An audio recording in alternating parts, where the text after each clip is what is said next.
Yo, what's up guys? Back again with day 2 or part 2 of the Sales Mastery mini-series as promised. So in today's video, part 2, I want to talk about, as I said before, one of my favorite questions to ask when I'm on a sales call with a prospect. So guys, as you know, there's a ton of questions you could potentially ask with a prospect when you're on the phone with them. However, a common mistake a lot of people make is they ask so many questions that it becomes more of an interrogation and not just a normal conversation, right? And there are key questions you need to ask, because if you ask questions that are sort of like just filler, just so you can have something to say, right, it's really not all that effective. So I like to have purpose behind every question I ask. So one question I highly encourage you guys to ask, and one I ask on every call that I get on, no matter who I'm talking to, it goes something like this.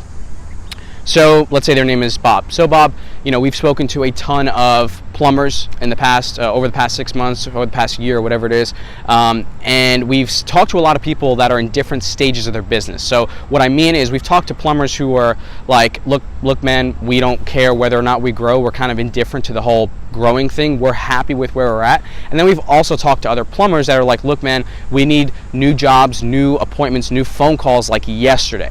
Right, so where do you kind of fit into that? Where do you fit into that? Right, that's it. I'll let them talk.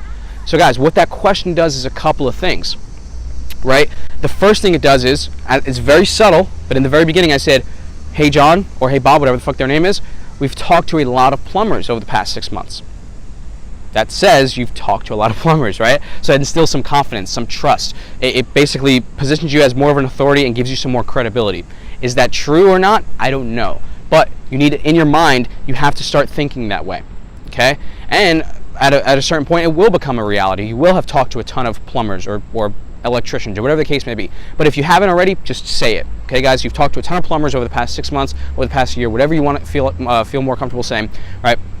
So it does that. It's a subtle benefit. Number 2, the biggest part of this question, guys, is it gives you the opportunity, rather, to disqualify them as a client, right? As you guys know, I talk a lot about qualifying and disqualifying prospects, and really deciding whether or not you want to work with them. So this question will give you it will give you the opportunity to do that, right? So because here's what's going to happen. If they say, yeah, we're kind of happy where we're at, if we grow, that's great. If not, we're fine. Excuse me, sorry guys. Then what you say is, excuse me, you say, okay, cool, it sounds like you're not all that urgent to grow, which is totally cool. It's fine with me.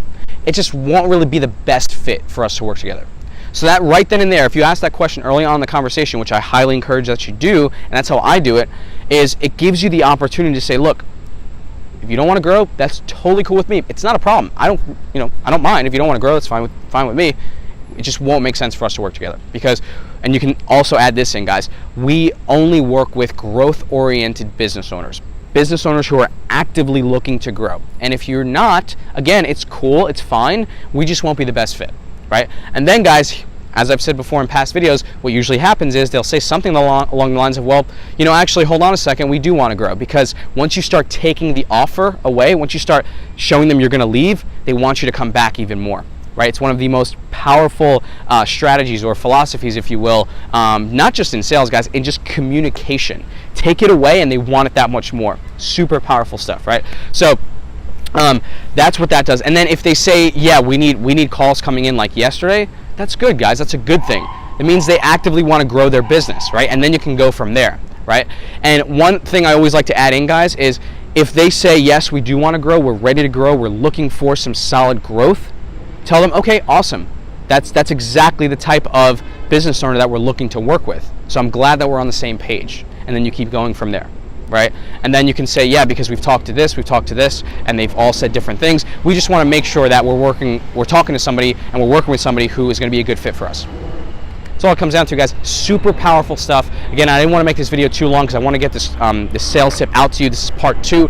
Tomorrow, in part 3 of this mini-series, as I said before, I'm going to give you one of my favorite closing lines, right? A line that I use to actually close the deal once we've had a solid sales conversation. Okay, guys, again, I hope that helps. Make sure you ask this question early on your next sales call or your next appointment, and let me know how it goes. Talk to you soon. Get it? Text a message, I don't know the number. Flexing on these niggas, every bone and muscle. Steady taking shots, never hurt.